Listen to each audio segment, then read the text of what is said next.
I liked the intro to what's that one? My granddad was a Ustaša. My uncle. My uncle's an Ustaša, yeah. The opening to that one's fantastic. Yeah. Oof, people. But there's my uncle was an Ustaša, and then by Malik Ninja's my father is a war criminal. But Malik Ninja that's like real underground.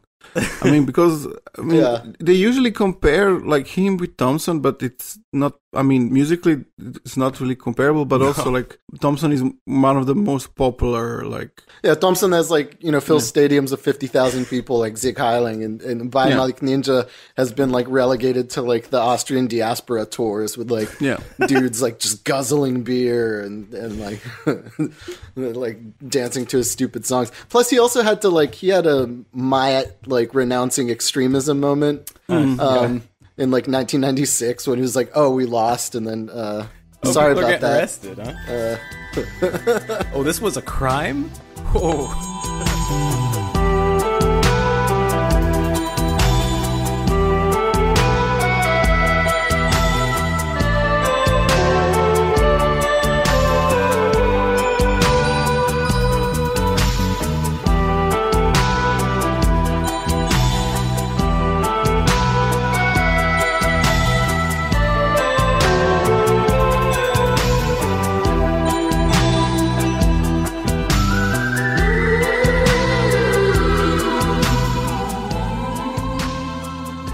Welcome back to The Empire Never Ended. Got Boris and Fritz and Rey, and we are here to assault your ears and your minds with some of the worst music ever made.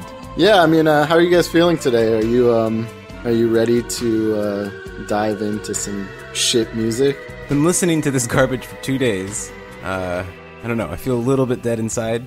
I hate the internet. Hate it. I didn't really listen to it like for very long. I listened to most of the songs, but for like about maybe 30 seconds stops just to remind myself what it is. I was trying to imagine you listening to it, actually. Yeah, me too. I was wondering how long you'd be able to get through. Like fuming and just be like, like hanging your head and being like, just, oh God. So, what music are we talking about? I guess, this is kind of another one of these outlier episodes in the arc, but I kind of figured this was a good place to put it. We call this fan service. Yeah, I mean, we're talking about like 90s, like Yugoslav war era music, like nationalist music that has become really popular on the internet with foreigners and like right-wing people and trolls. And so in that way, I feel like it fits into this arc because while Ustašas and Chetniks and all these things are still fresh in your mind, and you remember how fucking stupid they all were. Yeah, and keep that in mind. And you had like some context for this. It's also kind of a synthesis with the previous arc because it's really popular with like modern Nazis and like alt-right people, especially like a few years ago. Gamers, the fucking Christchurch shooter, and all. Yeah, so the worst people. Yeah, so the worst people. So it's a little bit of a hybrid episode, and we're jumping ahead to the 90s and to the modern day. So we did our duty, and I prepared a kind of highlight reel playlist of songs for Fritz and Rey to listen to. And from what I remember, it's all like Croatian, Serbian, and Bosniak songs, right? Yeah. I didn't want to go into, so there's a whole other universe of like Albanian stuff, but I think that we'll deal with that when we. What about Slovenian separatist music? Is it like just classical? Yeah, It's like chamber music with poetry. They're too boring to have like good meme music, and I think it's for the same reason. Jazz, I mean, we'll get into this, but like the folk music that far north like sucks, and it's not very good to like make into like No, nobody listens to it. I think. No, the Ottoman Empire really helped music out in this area. Yeah, added some flavor to some of those tunes. So yeah, I mean, what are they gonna do? Like, what is Slovenian? It's like oompa oompa music, kind of like. Yeah. What are they gonna sing about? Yeah. Like, it's we want parts of Italy and Austria to be given back to us or something. Yeah, I don't know. Like, we love to ski. Yes. Yeah. So I mean, a lot of this is mind-meltingly bad. And, yes. And, like, it's a reason that it was memeified. And I think, we'll get into... Yeah, it's mind-mentally bad, but it's apparently too good for Slovenians. Yes. We have an anti-Slovene bias on this show because we didn't cover them. We're not going to cover them in this arc at all, right? Yeah, it's just kind of barely mentioned North Macedonia, really. Which I think that should be a good thing, I guess, for them. But yeah, they should be happy not to be covered. Right. To be like we're not Balkan savages. But yeah, there is that whole universe of like Albanian music, and I want to one day do an episode on like nationalist and Nazi rap. Great. And there's a lot of Albanian nationalist rap music, so that's kind of when further down the line one day we'll do another music episode about like Nazi rap, and you'll have the pleasure to listen to Red and Black, I got eagle on my back, proud to be an Albanian, and But for now, yeah, we'll stick to shitty like Ustaša, Chetnik, and Mujahideen like nasheeds and shit. It's the perfect music for this fucking ideology. It really represents it really well. Yeah, but what's interesting about it is that, like, that stuff's been on YouTube since the beginning of YouTube. Like, yeah. I remember, like, I think it was largely, like, diaspora people started, like, uploading these, like, videos, and it was pretty unremarkable. I mean, like, people didn't really start noticing it, I think, until kind of it got picked up by, like, weird alt-right gamer people and, like, 4chan. And then especially Christchurch and more recently. Yeah, but I mean, even before that, like specifically we're talking here about like the remove kebab meme, and I think that's a good place to start because it's kind of the biggest and most famous out of these like neo 90s music revival movement or whatever, however you want to call it, that got popularized by like the alt-right and shit. And so I mean, these videos had been up for a while, and I think at some point some of these like 4chan people and the like started to notice it and or learn about what the songs actually mean, because of course these weren't translated until later, and then like later on we'll see like people uploading their own versions and cuts of like these songs with like English subtitles and the like for the whole world to hear these amazing lyrics. But I mean, we've talked about this before. I think there's like an overrepresentation of ex-Yugoslav people on the internet, particularly in like forums and shit like that. So I think that, probably... going back to Stormfront even is a... But even like anywhere. I mean, you'd think that like there's just way more people... there's a lot of like extremely online, like loudmouth ex-Yugoslav people on like various forums and shit like that. And so somebody at some point probably started translating these ridiculous lyrics, and the like remove kebab meme kind of starts there, right? Somebody made like a super cut or like of this song, what is it, Karadzic, Lead Your Serbs or whatever. It's also called God is a Serb sometimes.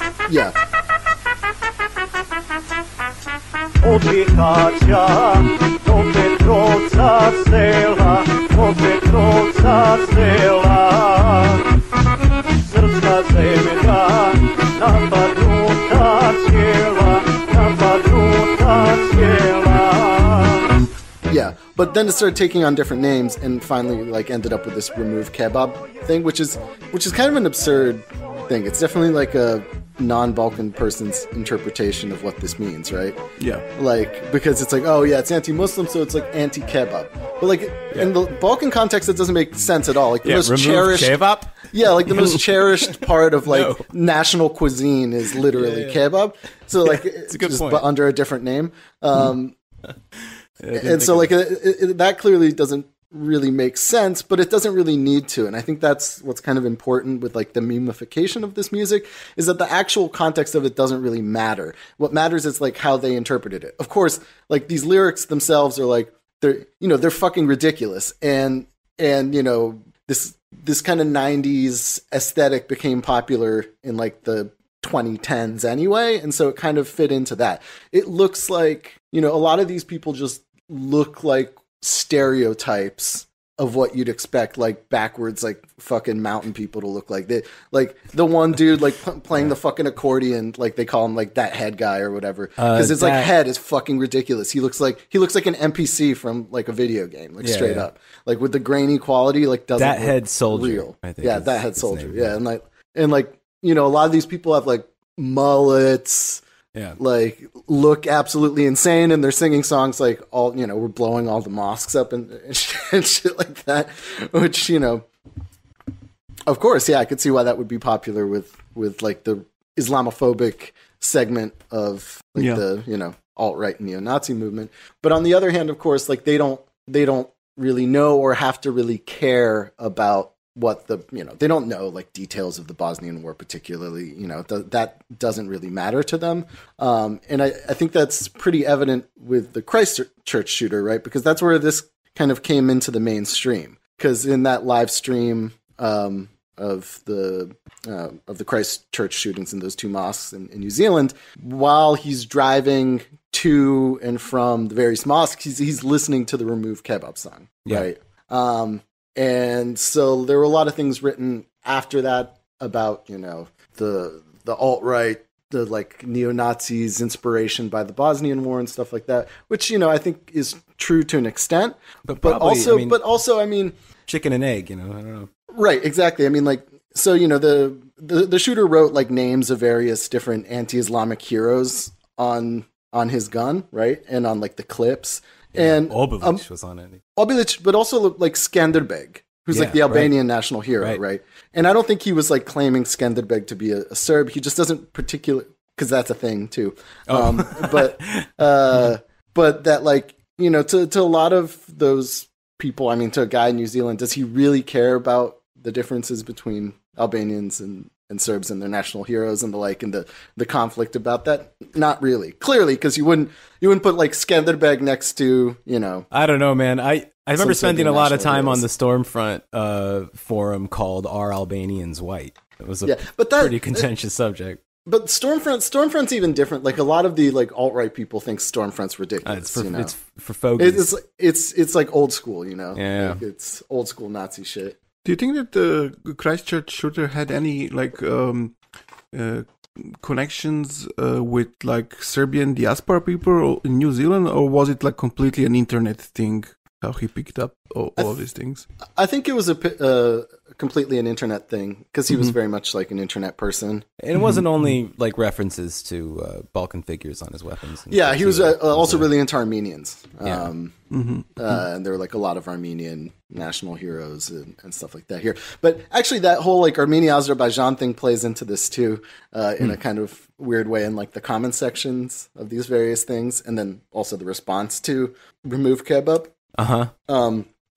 But I mean, the Christchurch shooting both propelled that into the mainstream, also got it like taken off YouTube, and like a lot of like the original Remove Kebab memes were removed from the internet. But also like since you know that had been relegated mostly to like gaming circles and weird like alt-right forums, vaporwave remixes and the like, there was also a response to that called Defend Kebab. Which then propelled some kind of equally obscure Bosniak songs, some of which we'll get into here now. And I think that in general helped people, regular internet nerds, start getting into like Balkan War music. And a lot of that was aided by this one YouTube user. I'm not actually really sure how to pronounce it. Kosaine. I just thought it was cocaine. Is it cocaine? That's how I read it. Yeah, that was my thought. Yeah. I have no idea. I don't know where this person's from. I have no idea how the fuck you're supposed to pronounce that. But I mean, this dude was started uploading all the various different kinds. Like before that, you know, you could find, you know, Serbian nationalist songs, Bosniak ones, like Croatian ones, but they'd, you know, exclusively be in the local language and not translated. And he, or they, I guess, I don't know, went through the trouble to translate them and then make videos for them. So like go through, because some of them are not original videos at all. In fact, a lot of them are. Yeah, they're like crazy archival supercuts. Yeah. And And that is very popular in the gamer culture, the whole 90s aesthetic and like the whole war aesthetic thing too, because it's not just the Bosnian ones, like they're also really into like the Chechen war, like watching Chechen war footage. It's kind of like this gamer, like doomer world of like this kind of post-apocalyptic hellscapes of like 90s war footage. Yeah. And they are. I mean, and I can't help but think that like, you know, since they've been on the internet forever and they weren't popular, like it's becoming popular because of that like 90s revival in general. But also I think with like these diaspora kids who, and you see this a lot, like especially with the Serbian and the Bosnian ones, is that it's clearly like the people that are like in the comment, like flame wars are like diaspora people, like kids who don't remember any of this time period and for whom like watching this kind of video is probably like some sort of, it's like the nostalgic authentic like affirmation of like whatever stupid stories they hear from like their, you know, uncle or something. And then you're like, yeah, he was like, look at a valiant fighter instead of like a dude that, you know, probably like killed his school teacher and like, you know, robbed people's houses. And then drank himself to death in the 2000s. And then drank himself to death, like committed suicide or something. So like, you know, because I mean, what do you get from like the lyrical content of most of these, right? It's like not much, except that they're like, you know, oh, this mother bore like a heroic son. That's like half of like the lyrical content is like, Mom, your son's a hero. Yeah. Or, you know, or so and so will save us, or or I'm a real this or that. Yeah. And like one of these songs that's also been memeified, I think maybe to the same extent, not quite to the same extent as like the Remove Kebab song, is like Rocky Vulovic. I mean, a bunch of like Rocky Vulovic's like songs in general. Again, this guy looks too absurd to be real, right? It looks like let's advise the listener, just go on to YouTube, just load any Rocky Vulovic tracks and just so you can understand what this fucking guy looks like. Yeah, because he was memeified again because he looks fucking ridiculous. His like teeth are like totally fucked up. Yeah, he looks like a nationalist beaver. Yeah, like he has like aviator glasses. With like aviator glasses. Yeah. He's got a strong like Steven Seagal vibe. He's got that energy, you know. Yeah, but like a really low rent Steven Seagal, like from so like today's Steven Seagal. Like, yeah. Not as fat and built. Like Steven Seagal at one point looked like an action hero. This dude just looks like a guy who really likes watching Steven Seagal action films. Yes, that's who he looks like. Cosplay. And so yeah, like the Rocky Vulovic song, like the Panther song, which is or Mauser. Sunce slobode sada nam sviše, bilo je I oni koji nisu fair, ali jedan je Mauser. Panteri, vi ste hrabri momci, najhrabriji naši, srpski dobrovoljci, podvizi vaši, to su prave šeme, da ste pravi borci, pokazalo vrijeme. Which is what about some like, you know, commander of like some paramilitary unit in Bosnia, and you know the songs like extolling like how he's like such a hero and stuff like that, and how everybody else isn't fair. Yes, yeah. Because he needs to rhyme with Mauser. Yeah, it's so fucking bad. Really, this is the worst. Yeah, and it's his guys are really brave. You know, Serbian volunteers, they're so brave, and then it's like, you know, footage of them like, you know, rolling around on the ground, firing AKs, riding around on tanks, looking very happy. Yeah. Which is, you know, probably 2% of what they actually did, which is the rest of it was literally just robbing people's houses and murdering civilians. Yeah. So, I mean, like, but you can kind of see why that image of like these kind of heroic fighters became then so popular with people who had completely divorced of the context, right?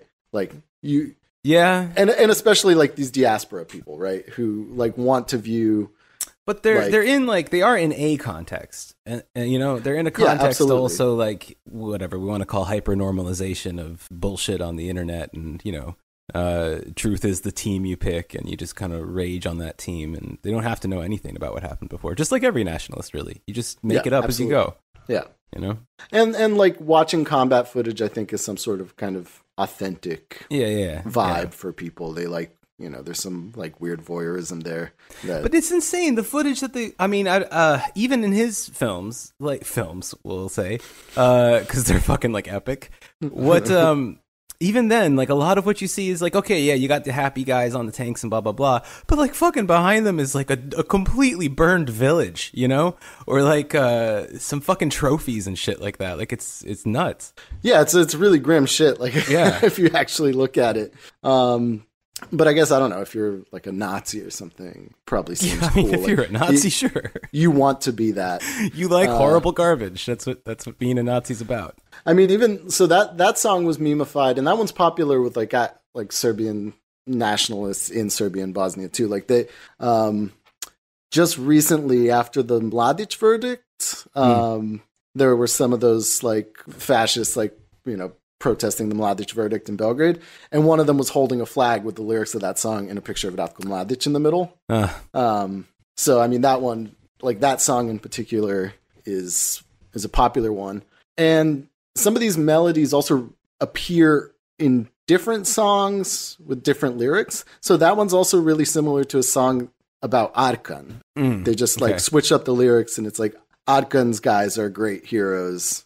They are also Serbian volunteers. Like it's the same kind of the same song, but with different lyrics. Yeah, and we'll see this actually later on, like with some of the other melodies too. Like even Thompson, the Ustaša singer that we'll get into in a little bit. Ustaša cock rock. Yeah, Ustaša cock rock. Like some of those melodies are also in like Serbian folk songs and even like partisan songs and whatever. They've just changed the lyrics and made them into whatever their side. So what else did you think about like the highlight reel of the Serbian ones? Like, so Mauser is, let me pull some up here, is total garbage. But another one that's popular both with like alt-right and like fascists in the West and people in Serbia and Bosnia is Baja Malik Ninja's I Don't Like You Alija. Zato što si palija, slušio si miran san. Nosila ti drina, sto mučaketina svaki dan. That's another one that's been translated and like widely distributed. That one, again, like there's a level of absurdity to these, right? Like, and especially these Serbian ones are like comically bad, right? Yeah. And the Baja Malik Ninja one is so ridiculous because it's like him sitting at a table surrounded by like really awkward women who like clearly kind of don't want to be there, but they're like singing along, and it's like really awkward. But he's like very animated and like. But I want to make sure these women are described. We're not talking. These are like hotties. You would say, like he's got like two models basically on either arm in this what do you call those, like benches in the back of a bar or whatever, and he's just got his arm around them and they're all singing about this fucking horrible anti-Muslim. They're singing these like really ridiculous lyrics with like slurs in them, but they clearly don't know all the lyrics. They're just kind of mouthing along kind of really awkwardly while he's like extremely animated. And so different versions of this song have like appeared a lot in like the meme context because it's ridiculous. So like the refrain there is like, I don't like you, Alija, referring to like Alija Izetbegović, the first president of independent Bosnia, because you're a Muslim, or like a slur that's used for Muslim, Balija, which rhymes in Serbo-Croatian. I mean, Baja Malik Ninja was kind of, at the time, was also kind of seen by Balkan people as being like a ridiculous person by a lot of them. Yes. Because, and he had some popularity. He was never like completely kind of mainstream popular, but his popularity very much was there because he was so ridiculous. Starting from his name. So his name is Baja Malik Ninja, and that means Baja Little Kninja, which is also very ridiculous. And Kninja, I mean, Kninja is like a made up word from the 90s that's supposed to be like sound like ninja. But you combine the word for the city of Knin with ninja, and then you get Kninja, and because Knin was like the capital of the like this Serbian para state inside of Croatia. Yeah, the separatist state. Yeah. And so there was a paramilitary there, which kind of got this nickname Kninja. and there was like the ninjas of TENE, and there was even like a comic book about them, and yeah. So I guess he was from there and had some connections with. He's actually not from there at all. He's from Bosnia. He's from Bosnia. He has actually. I had for a long time thought that he was from TENE as well, but he's not. He's just picked that name and rolled with it. Yeah, but as Ray said, I mean, he didn't enjoy the same kind of popularity that like somebody like Thompson in Croatia would, and we'll talk about that later. But he was popular in like these diaspora circles, and I know that like was. I mean, that's what his career is now. And he was also extremely prolific, right? So this dude, between like 1991 and 1996, put out like 12 albums of like, this, again, comically like ridiculous lyrics, really stupid.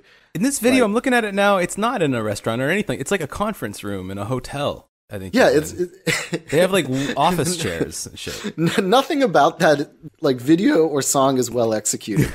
Like they clearly like did it on the fly. Like they couldn't even do it in somebody's like bar or something. They did it in this like conference room in like a cheap motel or something. It's like totally shitty.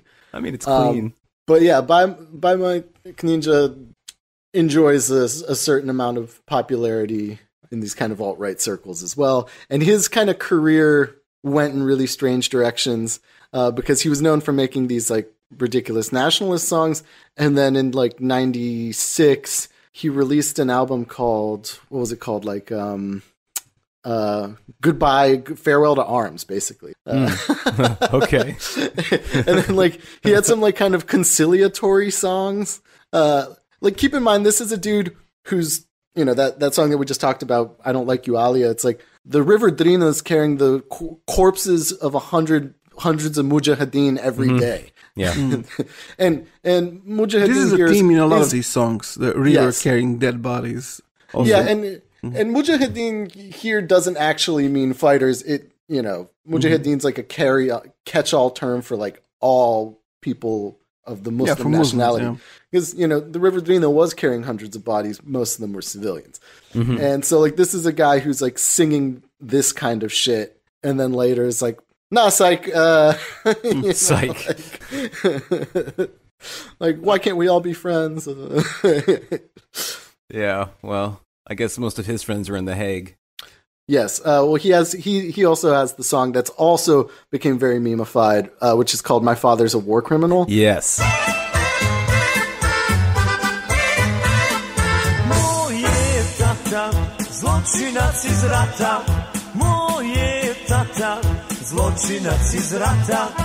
And I think the lyrics of that are kind of misinterpreted because it's supposed to be kind of ironic, right? He's saying like you're calling my dad a war criminal, but you don't have the balls to capture him.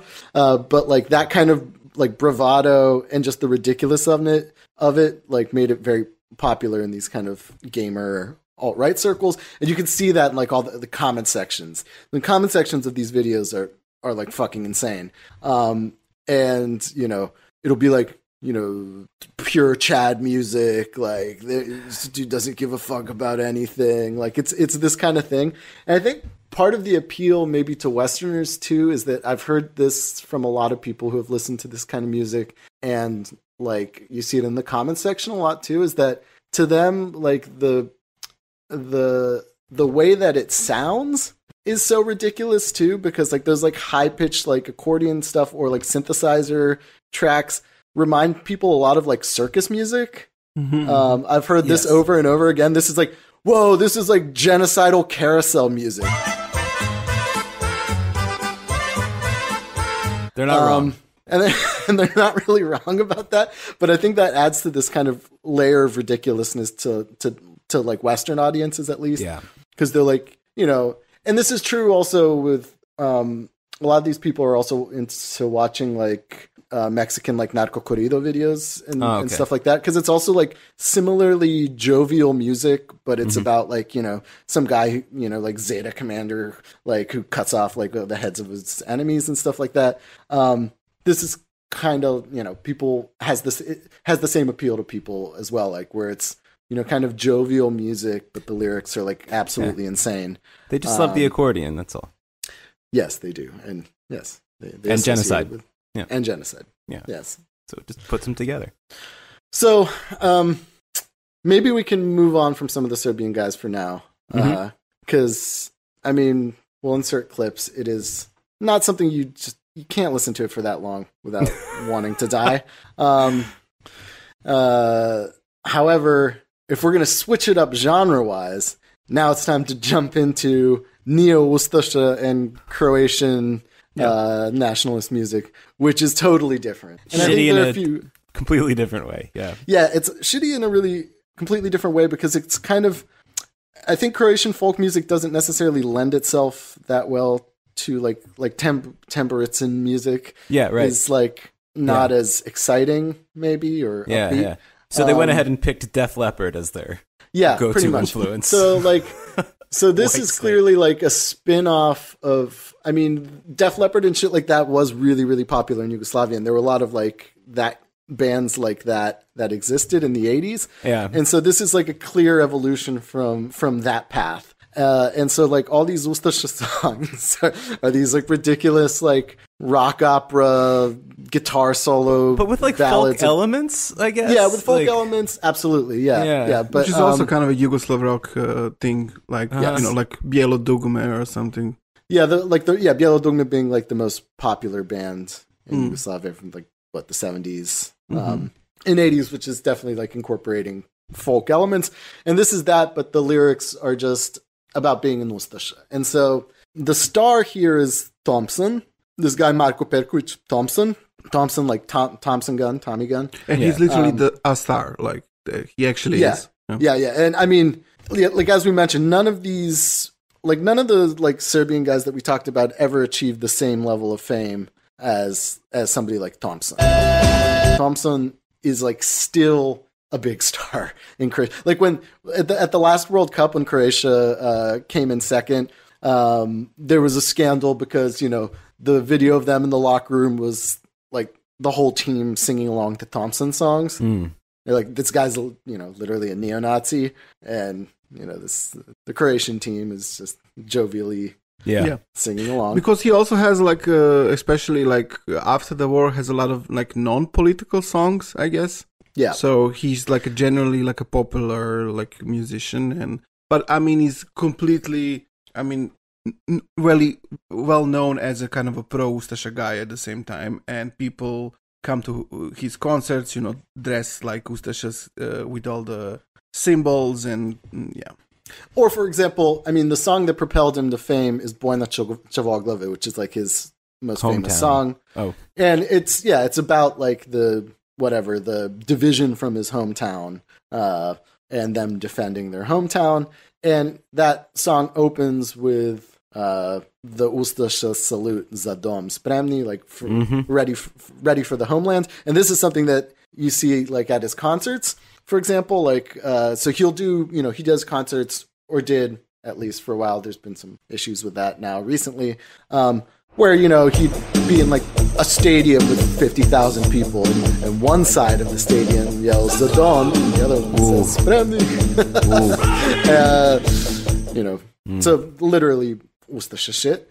And that video, I think, out of all the Croatian ones, is the most prolific also outside of Croatia as well. And so how would you describe that song musically?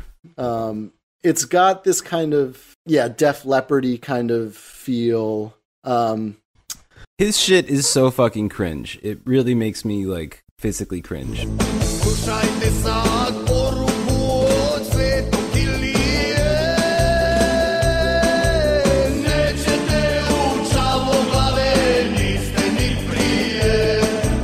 It's also kind of awkward, but the production on all levels is much higher than the songs for like the remove kebab genre.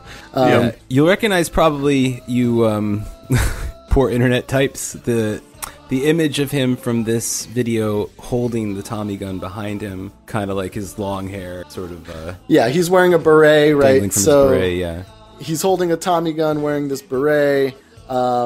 Which is not a prop, as I understand it. Like, that was his actual weapon. Yeah, although I'm not actually sure how much fighting he did in the Homeland War. Oh yeah, I think his weapon was the guitar. And this machine kills anti-fascists. Yes, or in this case, other this fascists. machine kills other fascists. Yeah, this fascist machine kills other fascists. Well, as long as it's killing fascists, I guess. Yeah, I guess that they're both kind of whatever. Oh, I don't want to get into it. No, I mean this is keep it going. Thompson, like the level of his popularity is so depressing and grim that like so. I mean, this song propels him to fame. It became really popular in Bosnia as well because at the time, let's say before 1993, before the split between Bosniaks and Croats, there was a version called like there was a Sarajevo version of that song as well. Which is the same thing, but like they're saying, you know, you won't enter Sarajevo as long as we're alive. Oh, yeah. Okay. And so, yeah, the lyrics of that song are just about defending his homeland. But then he also says, like, Chetnik bastards, our hand will reach you even in Serbia or whatever. Yeah. That's like a famous line from that song. Yeah. There's so many just idiotic faces in this video. I'm just watching it now. Oh, yeah. Oh my God. The guy with the mustache. The mustache guy is, who looks drunk, and he's like... They all look drunk. Well, I think he's like kind of swaying around with like a heavy machine gun in his hands and like bandoliers. Yes. He has this ridiculously bushy mustache, which appears in some of these other Croatian videos. Like the guy who has like My Uncle's in Ustaša, he looks kind of similar to to that. I think Thompson might be wearing makeup now that I'm looking at it. Well, I think like him exclusively though. The rest of their faces look like shit. Look, man, this was, they didn't have a budget for this. They were on the front line in his beautiful hometown. Yeah. Right. Where he built like a church afterwards, right? To like, what is it? Croatian heroes or some shit like that. Yeah. So, I mean, the cult of Thompson really comes from this song. And then his wartime period is mostly defined by these kind of nationalist, epic songs, and they are like quite epic. Some of them are fucking really long too. And he became like a prominent feature after the war as well in these like kind of ritualized celebrations in Croatia in August of like their Victory Day or whatever.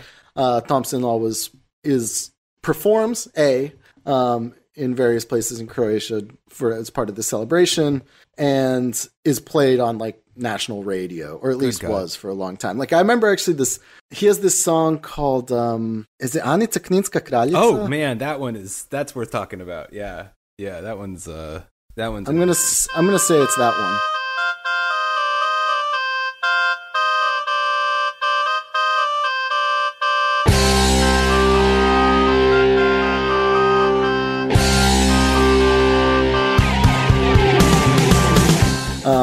But I remember I was in a smaller town in Croatia during one of the celebrations of like Homeland Day.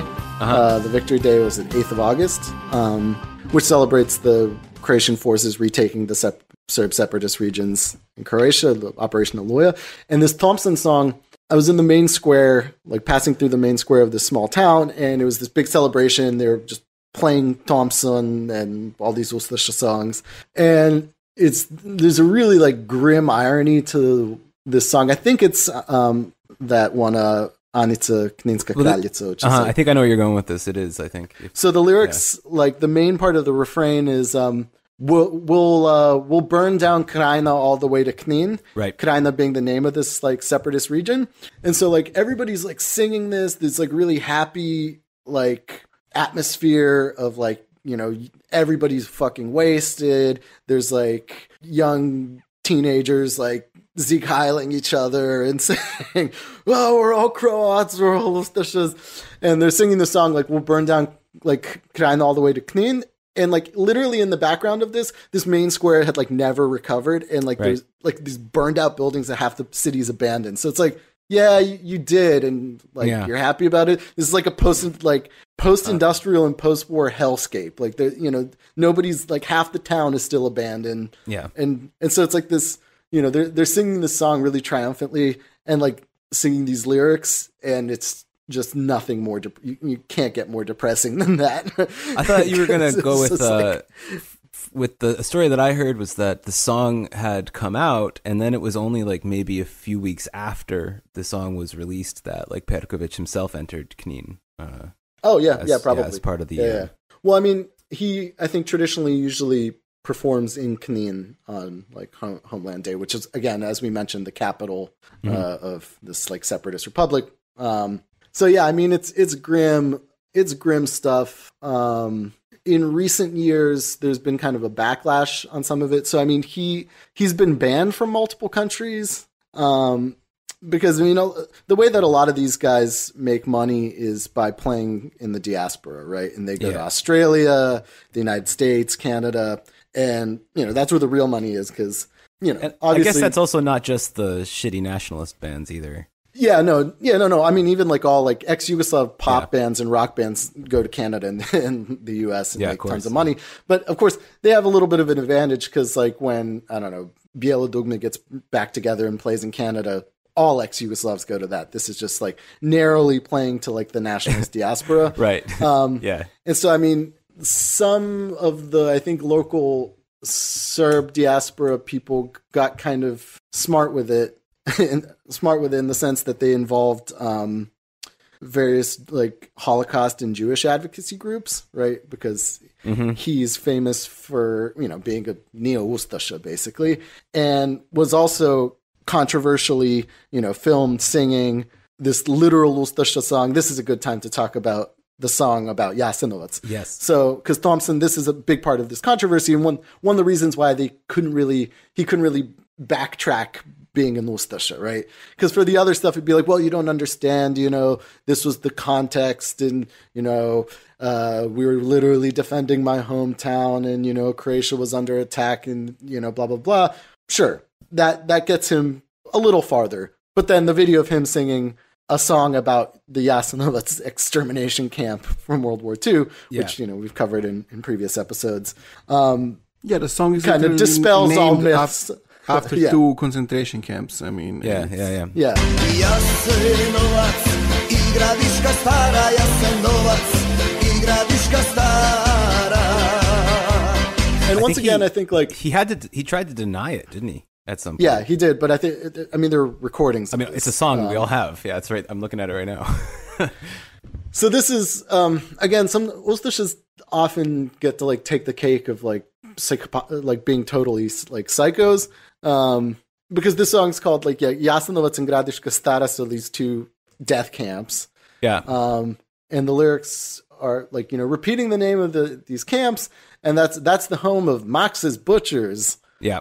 Like as a positive thing. So that's talking about Vjekoslav Max Loburic, who was the commandant of Jasenovac. As we talked about in the Ustaša episode, I mean, this is it's literally an extermination camp and incredibly brutal. And and he calls them like the heroes of the song are butchers. And at some point also he says like it was a slaughterhouse and dead bodies were like everywhere. Also the river carrying dead bodies. I mean, it's like, and all under this very upbeat, more folky kind of. Dun, dun, dun, dun, dun. Should we play that one for people? I mean, it's running under our voices right now, Boris. I mean, it's with some of this shit. I mean, again, like we're gonna play short clips because it's just. It's horrible. It's horrible shit. All of this shit is fucking horrible. So we thought we'd show you. It's not. Smell this. It's not something that should ironically be popular in any way, I think. No, no, it's rough. But that definitely got him banned from a bunch of tours in Europe, I think, and Canada as well. Because some Holocaust advocacy groups got involved and like, no, this guy sings about death camps, you know. Yeah. As being a good thing. So no. And there's recently also in Croatia been like an open discussion about like Ustaša symbolism and whether or not, you know, it should be banned or not, or whether the for homeland ready salute is actually a Nazi thing. Right. It is. Yeah. But he's still incredibly popular. I mean, like I said, the World Cup stars of the last World Cup were singing his songs, and amazing. That's how depressing it is. But he's not the only one. So I think honorable mention here in the Croatian one should also go to some of these other kind of rock-ish Ustaša songs. Yeah. Particularly, I'm thinking here of this guy Jadranko Lešina Panta. We Are All Ustašas is the name of the song. Oh yeah. Which, you know, I listened to this. Yeah. This one's really bad.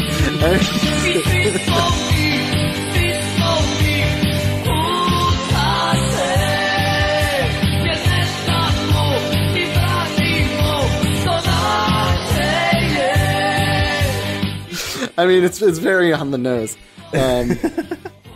Like a majority of the song is we are all Ustašas. Yeah. And then on the Serbian side, you got guys singing they are all Ustašas. So I mean, he's like, yeah, you're right, we are.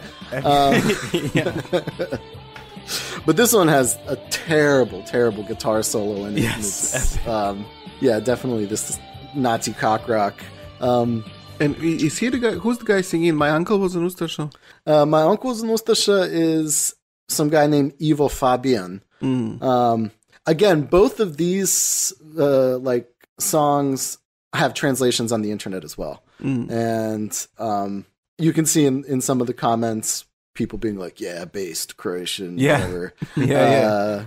People love it. Nacionalismo TV is like good music. It's not. It's not, but you know, Nazis don't have much to choose from, so they, sometimes they have to branch out. And this one's at least has like some sort of rock vibe to it. So, it's totally rock. It's so bad. It's because I fucking grew up in the 80s, and early 90s. Yeah.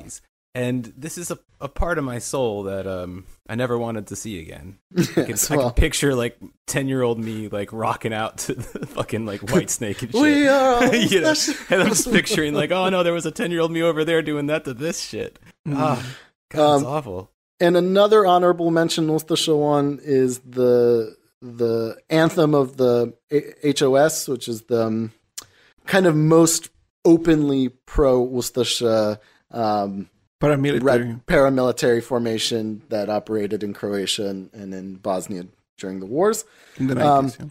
In the 90s, and like their logos literally, it says "For Homeland Ready," black flag with the Croatian Ustaša symbolism on it, and they're literally Ustašas. And for those keeping track, that was the band that the band Death in June famously did a benefit for wounded HOS veterans. So that comes up when they're like, well, they're not actually Nazis. It's like, well,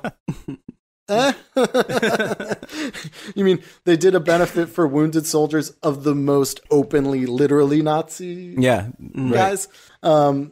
Their anthem is interesting because it's also rock-like. It also has like the guitars and, blah, blah. But it has this very overwhelmingly strong electronic beat in the background as well, which makes it unique, I think, in these in this genre. They were clearly pioneers of sorts and experimenting a little bit more.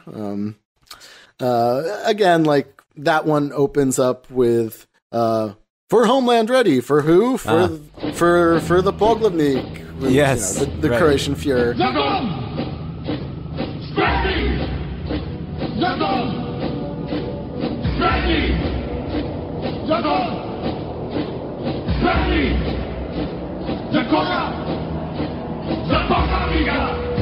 So again, very on the nose. It's very difficult to say in like a rhythmic fashion. Poglavnik, apparently, it's a very awkward chant. It is, yeah. It's kind of a little tongue twister even for them. Yeah.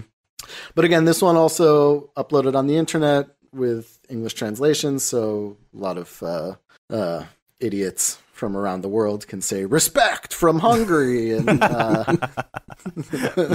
yeah. So I mean, again, like I mentioned in the Serbian one, like the comment section for these like pretty accurately show like the different sides. So like in the Serbian ones, you always get like greetings from Russian brothers, Orthodox forever, and like Greeks being like, yeah, like, you know, kill the Turk, and Armenians, I mean, like basically the whole Orthodox brother thing. Every once in a while, you'll get like some random like unexpected ones. But the Croatian ones, wait, like see what? A lot of I've seen shit like, so this is weird, but like, and I don't know too much about this, but South Asians have also started to get into like picking sides on the Yugoslav conflict, because in reality it's actually very similar to like India, Pakistan as well, where you have like nationalities based on like religious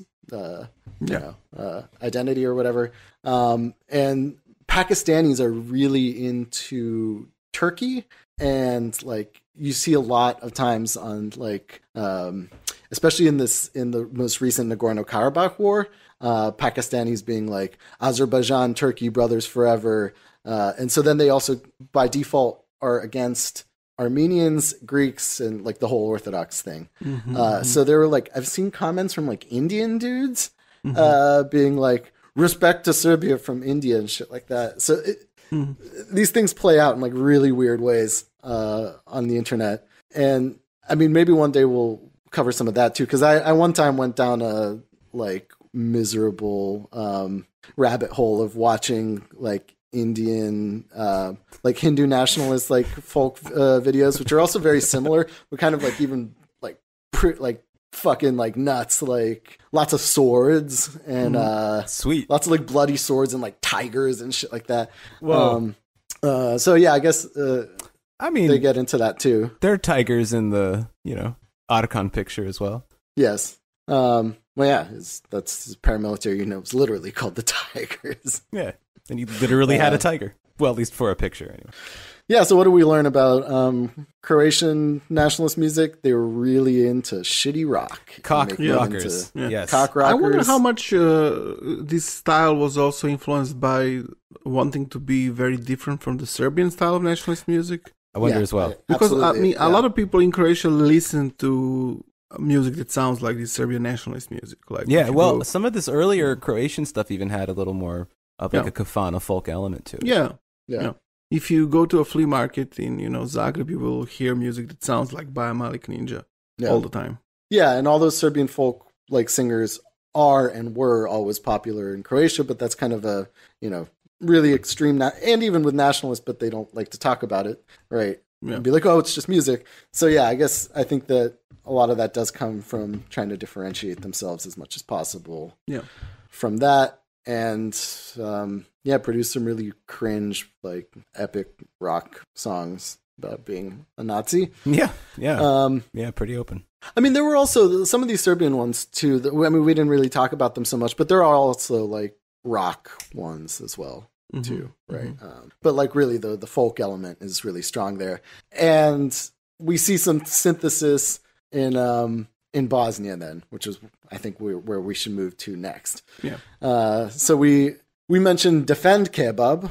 Did we mention Defend Kebab? Yes, we mentioned Defend Kebab as a response to Remove Kebab. And now I'm not sure. I mean, I'm not big enough of a nerd to know whether Defend Kebab was as tied to one particular song as Remove Kebab was, because from what I can see, there's several different ones.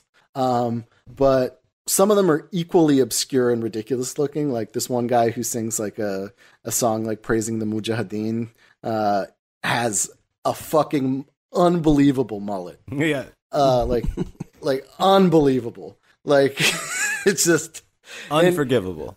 It's really unforgivable. Now the ones I think the Bosnian ones can be kind of roughly broken down into two categories. One is the kind of more pop rocky ones, which are definitely like celebrating like particular units, you know, that kind of thing, particular commanders, battles, and then the other one being kind of nasheed, zilahi as religious influence music. And so I think since, you know, we're segueing from rock, we can talk about the song Bosnian Artillery. This one such a has good video become, that dude made, though. Yes. For this. So this one has become incredibly popular, and this was also often used as the Defend Kebab song. It's very upbeat. It's total folk. Like it's got the high pitched like synth accordion stuff, but it also has like is driven by like an electric guitar in the background as well. So it's really this good synthesis of like folk rock. And that one's called Bosnian Artillery, and it's praising the Bosnian artillery and being a hero. They list a bunch of cities. Bunch of shout outs. Again, mothers giving birth to heroes. This is a common theme.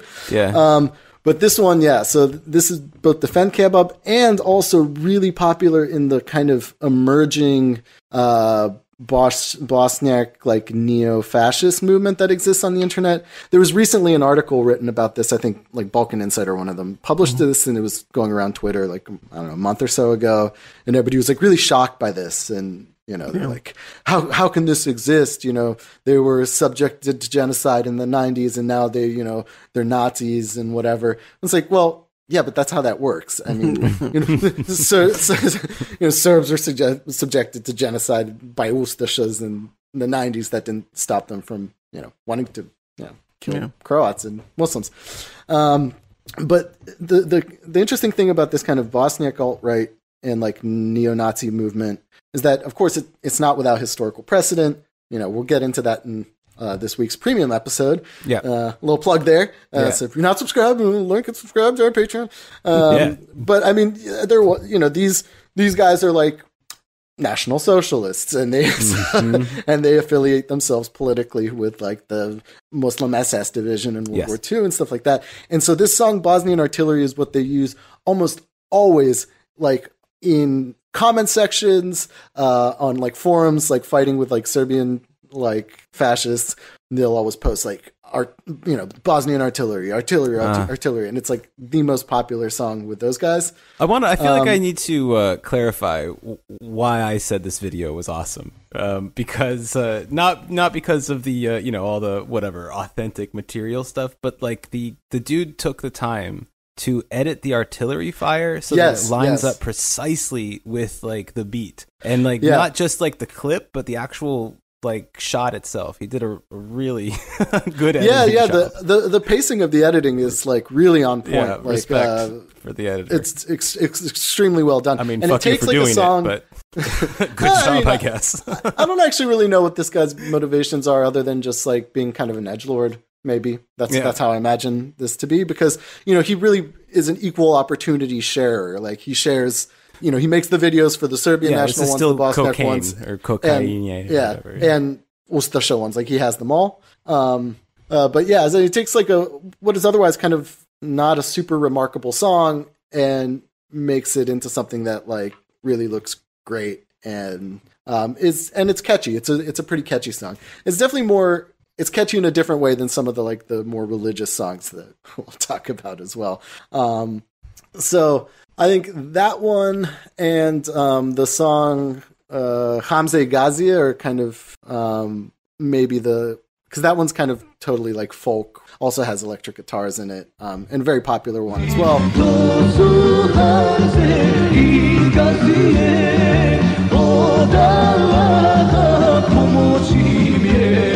But that's a song about two units, I guess, from the 90s. Or but Hamza and Gazia are like warriors. Like it's Ghazi, worth noting is like a warrior. Hamza as well is like a fighter. And there were units named after that. But also, when they say those is the refrain to that one is they are Hamzas and Ghazias. Their strength comes from Allah, right? And they're defending Bosnia. Their strength comes from Allah. Blah blah blah. It's worth noting that the video that you can find for this is also like an original video. It's not something that was pieced together later. Like yes. Yeah, and I think, these ones, especially these kind of rock ones, like this one, like Hamza and Ghazi, like folk songs, they are popular with like the diaspora neo fascist edgelords, but those are also like, I think, really relics of the period as well. And those ones are, I mean, those songs specifically are just like, about different units, whatever, in different cities fighting, it's all, we're defending Bosnia. That's pretty much it. And I think it is popular with a lot of veterans. And the fact, there's as a result of the war, a huge diaspora outside of Bosnia, right? Particularly in North America, right? St. Louis is the largest Bosnian community outside of Bosnia. And then, in Germany and Austria as well. So I think these songs, some of these people might have, even like the young kids that don't remember any of this, might have feasibly grown up hearing some of those songs, like the Hamza and Ghazi or whatever. But then there's the whole other dimension of kind of religious music, or religiously influenced music. They're not like really traditional nasheeds. There's, of course, I don't know, some of our listeners might know that like nasheeds in general are really popular in certain like internet circles, like gamers and stuff. And these Bosnian ones are no exception, although they have a lot more instrumentation than what is allowed in the Middle Eastern ones, or like the ones that you see in like Syria and the like, that are popular now with internet people. And so, dude Cocaine also made some videos for a couple of these as well. And most particularly, we're talking about, what's it called? We are Allah's army, and We Are Muslims. Yeah. Those are the two that like are kind of most popular in the... We Are Muslims has been in my head all day. Well, it's incredibly repetitive, right? It's like, very repetitive, yeah. The whole song is we are Muslims. Yeah. Allah's slaves. Mismo muslimani Allahovi robovi. Mismo muslimani Allahovi robovi. And then there's a list there's some other lyrics here and there too, but it really goes back to that general theme over and over and over again. I think I might be Muslim now. Yeah? Well, I think just by singing the song out loud like 10 times. All right, you heard it here first. Fritz has pronounced the Declaration of Faith, and it's all because of Cocaine's masterful edit of We Are Muslims. Because again, here the video is important too, and it looks good. There's lots of footage of like soldiers praying and like fighting, shooting guns, and all that stuff that we like to see so much.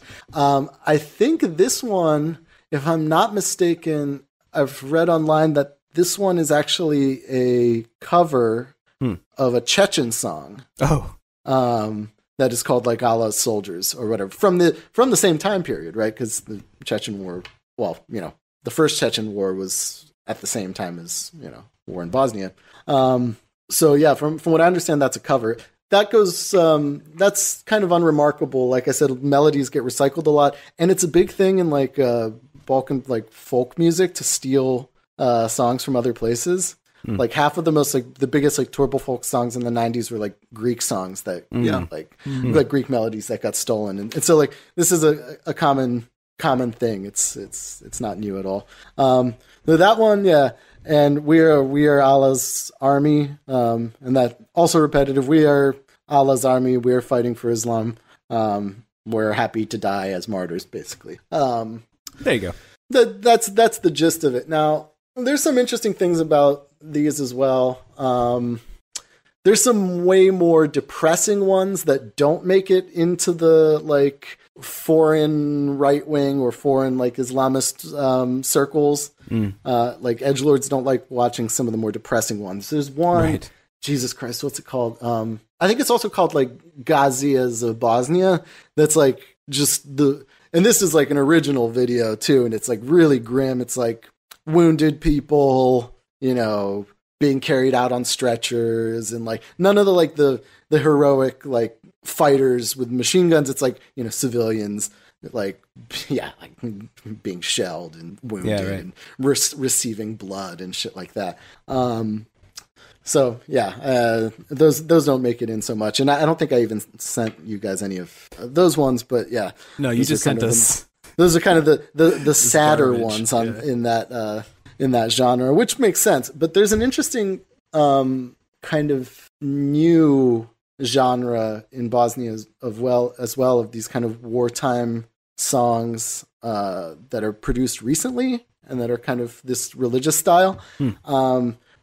I'm thinking here specifically about this song called Nine Shahids, 9 Heroes, 9 Martyrs or whatever. And it's a recent song, millions of views. Again, I didn't send this one to you guys, but I was listening to it last night. It's interesting too, because it takes on a kind of different character. So the song is like in this religious style singing, although it does have instruments as well. And they're singing about 9 different like important commanders, right? And this is, like I said, produced a few years ago. But what's interesting about it is the part, it takes on a kind of a more explicitly racial category, racial theme in some ways too, because in the refrain it goes, these are 9 heroes of the Bosnian nation. They are of our blood and they are of our like stock or race, like soy, right? Which is kind of an explicitly racial language, right? And you don't see that so much in the Bosnian songs actually from the 90s, which again are mostly like, we're defending Bosnia or whatever. Or, even the Muslim ones, like I think it's in Mi smo We Are Muslims. The lyric goes into something like, we want what's ours and not what's others belongs to others, right? Which is actually a partisan thing too. Yeah, but you even see that though in some of. But it's in like this like Islamic religious song. But you have that theme also in some of the Ustaša songs that we heard. This like I know that one. My uncle was an Ustaša, the Ivo Fabian one. Has the same theme. Yeah. We don't try to take other people's territory or something like that. But there's a common theme in all of these songs. They say that they're defending themselves, right? Yeah, right. And that's a general theme in the Serbian ones. The Ustašas and the Turks are attacking us again. Like this is like half of those songs is literally just that. And the Croatian ones are like, the Serbs are attacking us again. Although I mean, one of those Ustašas ones are like, we want Croatia to Zemun. It's a little bit more on the nose, but and of course all these Bosnian ones are also about defending oneself, which in that case was a little bit more accurate. Yeah, they've got the better claim for sure. Yeah. But it's interesting that the kind of evolution of this, so like digging up this song Bosnian Artillery from God knows when, and it becoming popular with this kind of youth that's being more radicalized in a kind of more traditional, extreme right, neo-Nazi and like alt-right direction. Yeah. With, these new songs about commemorating the war that have this kind of more racial language. That's interesting because, because it's new, right? And it's developing in a way that is different than, Thompson or whatever, who's still popular, but has kind of seen his glory days fade. And in Serbia, like it's kind of the nationalist music has kind of transitioned a little bit more towards like rap and shit like that, which that are like extremely popular. So, that's an interesting thing. Like I said, this Nine Heroes song is very interesting. A very like beautifully composed video too, like very high budget of a guy like riding like a commander riding a horse through and like visiting all these different grave sites. And then like them, the guys singing, standing on this like viewpoint, with like beautiful mountains and, villages behind them and stuff like that. Not like lots of interesting shots of mosques and that kind of thing.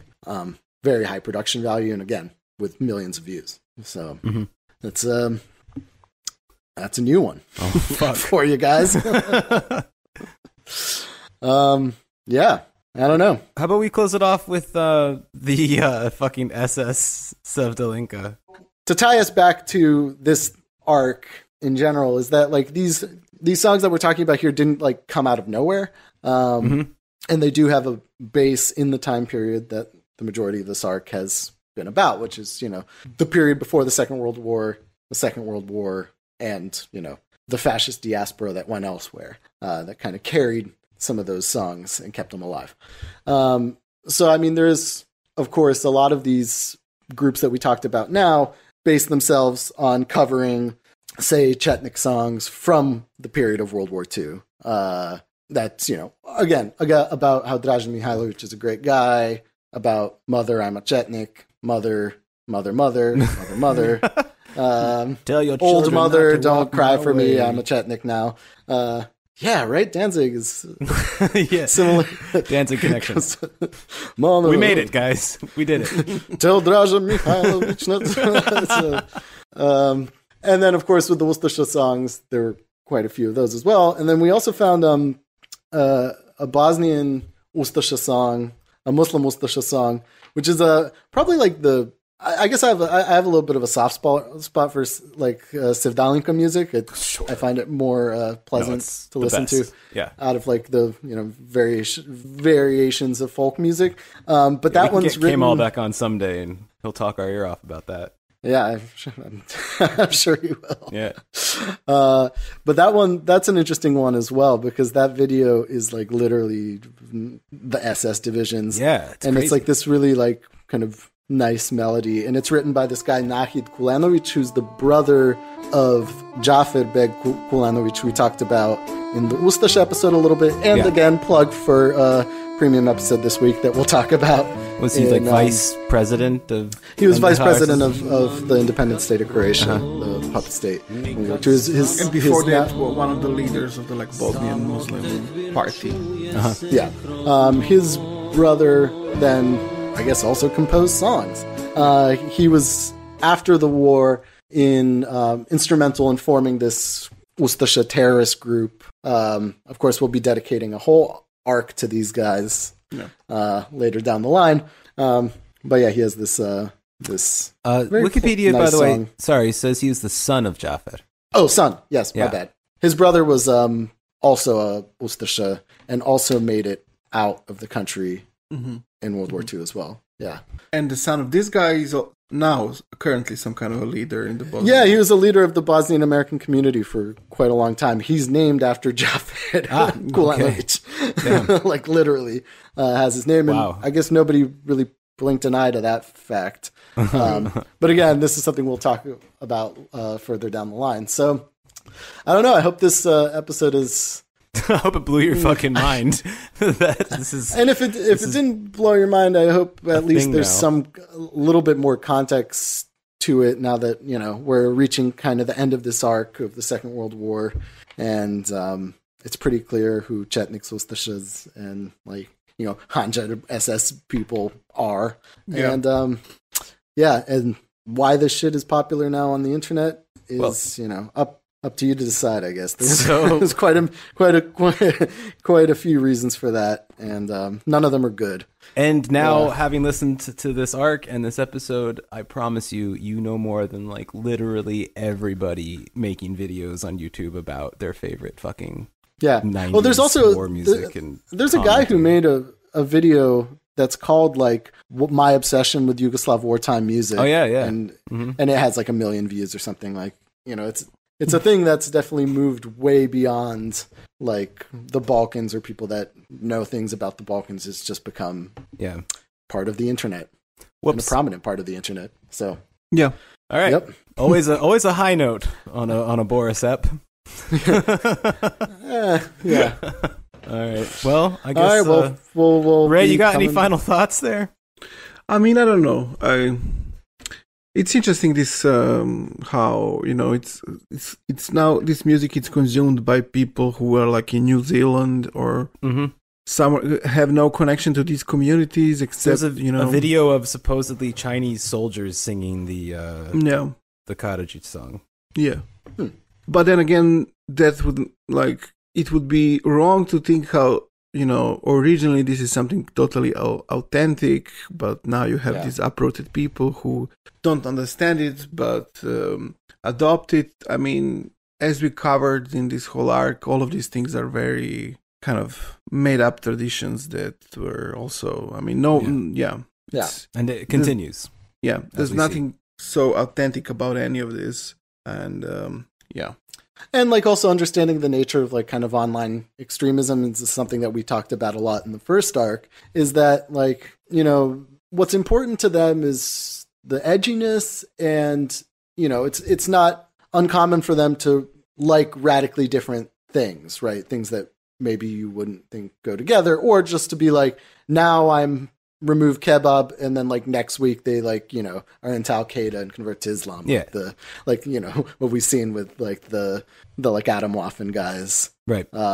So I mean, like, I don't know. I think that there's a much bigger discussion on meme culture in general, kind of what it is, what it means, that is kind of beyond the scope of this conversation. It's definitely something that will continue to come up, you know, throughout the upcoming arcs, especially when you're talking about kind of modern day, you know, neo-Nazis and shit like that. Fuck them. Fuck them. All right, guys. Let's give these listeners coming back at you later this week, I guess. Huh? Yeah. That's right. All right, ciao. Ciao.